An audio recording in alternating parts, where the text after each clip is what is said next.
ನಮಸ್ಕಾರ. ಈ ಒಂದು ಗುರುದಶೆ, ಈ ಒಂದು ಶನಿ ದಶೆ, ಬುಧ ದಶೆ ಮತ್ತು ಶುಕ್ರ ದಶೆ, ಎಸ್ಪೆಷಲಿ ಈ ಮಕರ ರಾಶಿ, ಕುಂಭ ರಾಶಿಯವರಿಗೆ, ಆಮೇಲೆ ಧನುರ್ ರಾಶಿ, ಮೀನ ರಾಶಿಯವರಿಗೆ, ಆಮೇಲೆ ಮಿಥುನ ರಾಶಿ, ಕನ್ಯಾ ರಾಶಿಯವರಿಗೆ, ಆಮೇಲೆ ವೃಷಭ ರಾಶಿ, ತುಲಾ ರಾಶಿಯವರಿಗೆ, ಕರ್ಕಾಟಕ ರಾಶಿಯವರಿಗೆ ಏನಾದರೂ ಈ ಗುರುದಶೆ, ಶನಿದಶೆ, ಬುಧದಶೆ, ಶುಕ್ರದಶೆ ನಡೆದರೆ ಅದು ಲಗ್ನ ಈ ರೀತಿ ಇರಬೇಕು.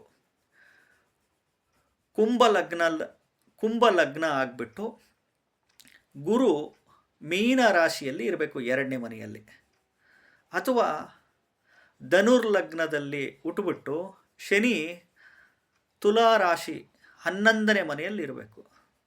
ಅಥವಾ ಸಿಂಹ ಲಗ್ನದಲ್ಲಿ ಇದ್ದುಬಿಟ್ಟು ಬುಧ 2ನೇ ಮನೆ ಕನ್ಯಾ ರಾಶಿ ಅಥವಾ 11ನೇ ಮನೆ ಮಿಥುನ ರಾಶಿಯಲ್ಲಿ ಇರಬೇಕು.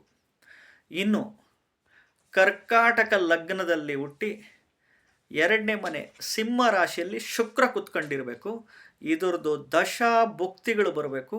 ಆವಾಗ ನೋಡಿ ಈ ಒಂದು ರಾಶಿಯವರಿಗೆ ಎಕ್ಸಲೆಂಟ್ ಯೋಗ. ಎಕ್ಸಲೆಂಟ್ ಅಂದರೆ ವಿಪರೀತ ಎಕ್ಸಲೆಂಟು. ಇವೆಲ್ಲ ಯಾವ ಏಜಲ್ಲಿ ಬರಬೇಕು ಅಂತಂದರೆ ಕರೆಕ್ಟಾಗೆ ಈ 30ನೇ ವರ್ಷಕ್ಕೆ ಬರಬೇಕು ಇವರಿಗೆ. ಕರೆಕ್ಟಾಗಿ ಇವರಿಗೆ ವಯಸ್ಸು 30 ವರ್ಷ ಆಗಿರಬೇಕು. ಈ ಒಂದು ಲಗ್ನದಲ್ಲೇ ಜನನವಾಗಿರಬೇಕು. ಈ ಒಂದು ಪ್ಲಾನೆಟ್ಸು, ಗ್ರಹಗಳು ಈ ಮನೆಗಳಲ್ಲಿ ಸ್ಥಿತವಾಗಿರಬೇಕು.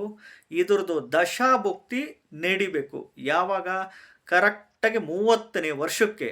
ಆವಾಗ ನೋಡ್ರಿ ನಿಮಗೆ ಎಸ್ಪೆಷಲಿ ಧನುರ್ ರಾಶಿ, ಮೀನ ರಾಶಿಯವರಿಗೆ, ಈ ಮಕರ ರಾಶಿ, ಕುಂಭ ರಾಶಿಯವರಿಗೆ, ಮಿಥುನ ರಾಶಿ, ಕನ್ಯಾ ರಾಶಿಯವರಿಗೆ, ವೃಷಭ ರಾಶಿ, ತುಲಾ ರಾಶಿಯವರಿಗೆ, ಕರ್ಕಾಟಕ ರಾಶಿಯವರಿಗೆ, ಎಸ್ಪೆಷಲಿ ವೃಶ್ಚಿಕ ರಾಶಿಯವರಿಗೆ ಈ ಒಂದು ವಯಸ್ಸಿನಲ್ಲಿ ಈ ಒಂದು ಗ್ರಹಗಳ ದಶಾಭುಕ್ತಿ ಈ ಪ್ಲೇಸ್ಮೆಂಟಲ್ಲಿ ಇದ್ದು ನಡೆದು ಬಿಟ್ಟರೆ ಖಂಡಿತವಾಗ್ಲೂ ಆವಾಗ ನೀವು ಒಳ್ಳೊಳ್ಳೆ ಬಿಸ್ನೆಸ್ ವ್ಯಾಪಾರಗಳು ಮಾಡಿದರೆ ಕ್ಲಿಕ್ ಆಗ್ತೀರಾ. ಒಳ್ಳೊಳ್ಳೆ ಜಾಬುಗಳಲ್ಲಿ ಇರ್ತೀರ. ಸಿಕ್ಕಾಬಟ್ಟೆ ದುಡ್ಡು ಉದ್ಯೋಗದಿಂದ.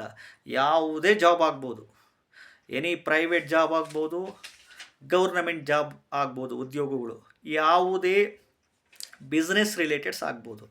ಯಾವುದೇ ವ್ಯಾಪಾರನ ಮಾಡಿ, ಕೃಷಿ ವ್ಯವಸಾಯದಿಂದ ಸಿಕ್ಕಾಬಟ್ಟೆ ದುಡ್ಡು ಈ ಒಂದು ದಶಾಭುಕ್ತಿ ನಡೆದಲ್ಲಿ, ಎಸ್ಪೆಷಲಿ ಏನನ್ನ ಸಾಫ್ಟ್ವೇರ್ ಫೀಲ್ಡ್ಗಳಲ್ಲಿ IT-BT ಸೆಕ್ಟರ್ಸಲ್ಲಿ ಇದ್ದು ಈ ಒಂದು ದಶಾ ನಡೀತು ಅಂತಂದರೆ ನಿಮಗೆ ಖಂಡಿತವಾಗೂ ಲಕ್ಷಾಧಿಪತಿಗಳೇ, ಕೋಟ್ಯಾಧಿಪತಿಗಳೇ. ಏಕೆಂದರೆ ಈ ಜಾತಕ ಅನ್ನೋದು ಇಂಡಿಕೇಶನ್ಸ್ ಕೊಡ್ತಾ ಹೋಗುತ್ತೆ. ಈ ಗ್ರಹದ ದಶಾಭುಕ್ತಿಗಳಲ್ಲಿ ಈ ರೀತಿ ದುಡ್ಡು ಬರುತ್ತೆ. ಅದೇ ಏನನ್ನ ಈ 1ನೇ ಮನೆ, 3ನೇ ಮನೆ, 5ನೇ ಮನೆ, 8ನೇ ಮನೆ, 12ನೇ ಮನೆ ಜೊತೆಗೆ 6ನೇ ಮನೆ ಸೇರ್ಕಂತಂದರೆ ಹಣಕಾಸಿನ ಸಮಸ್ಯೆ, ಸಾಲ ಬಾಧೆಗಳು, ಕೊಟ್ಟಿರೋ ಹಣ ವಾಪಸ್ ಬರಲ್ಲ, ನೀವಿಸ್ಕೊಂಡಿದ್ರೆ ಅವ್ರಿಗೆ ಕೊಡೋಕ್ಕಾಗಲ್ಲ, ಲಾಸ್ ಮಾಡ್ಕೊಂಬಿಡ್ತೀರ. ಬಿಸ್ನೆಸ್ಗೆ ಇನ್ವೆಸ್ಟ್ಮೆಂಟು ಲಾಸ್ ಮಾಡ್ಕೊಂಬಿಡ್ತೀರ, ಕೆಲಸಗಳು ಬಿಟ್ಬಿಡ್ತೀರ, ಉದ್ಯೋಗಗಳು, ಮನೆ ಒಳಗಡೆ ಕುಟುಂಬ ಕಲಹಗಳು, ಜಗಳ, ಕಾದಾಟ, ಮನಸ್ಸಿಗೆ ನೆಮ್ಮದಿನೇ ಇರಲ್ಲ, ಕಿರಿ ವಿಲಿ ವಿಲ ವಿಲ ವಿಲ ವಿಲ ವಿಲ ಒದ್ದಾಡ ಅಂಥ ಪರಿಸ್ಥಿತಿಗಳು ಉಲ್ಬಣ ಆಗ್ಬಿಡ್ತವೆ. ಎಸ್ಪೆಷಲಿ ಈ ದಶಗಳು, ಈ ಮನೆಗಳು 1ನೇ ಮನೆ, 3ನೇ ಮನೆ, 5ನೇ ಮನೆ, 8ನೇ ಮನೆ, 12ನೇ ಮನೆ ಜೊತೆಗೆ 6ನೇ ಮನೆಯೂ ಸೇರ್ಕೊಂಡಾಗ. ಯಾಕೆಂದರೆ ಗ್ರಹಗಳು ಈ ರೀತಿ ಇದ್ದಾಗ ಈ ರೀತಿ ಫಲ ಕೊಡ್ತೇವೆ ಅಂತ ಜ್ಯೋತಿಷ್ಯಗಳಾಗಿ ನಾವು ಹೇಳೋದು ನಮ್ಮ ಡ್ಯೂಟಿ. ಯಾಕೆಂದರೆ ನೋಡಿ, ಯಾವ ಜ್ಯೋತಿಷ್ಯಗಳು ದೇವರಲ್ಲ, ಪವಾಡ ಪುರುಷರಂತೂ ಅಲ್ಲ, ಪವಾಡ ಮಾಡೋರಂತೂ ಖಂಡಿತವಾಗಲ್ಲ. ಜ್ಯೋತಿಷ್ಯ ಅಂದರೆ ಮಾರ್ಗದರ್ಶನ ಮಾಡೋದಷ್ಟೇ, ಗೈಡೆನ್ಸ್ ಮಾಡೋದಷ್ಟೇ. ನಮಸ್ಕಾರ.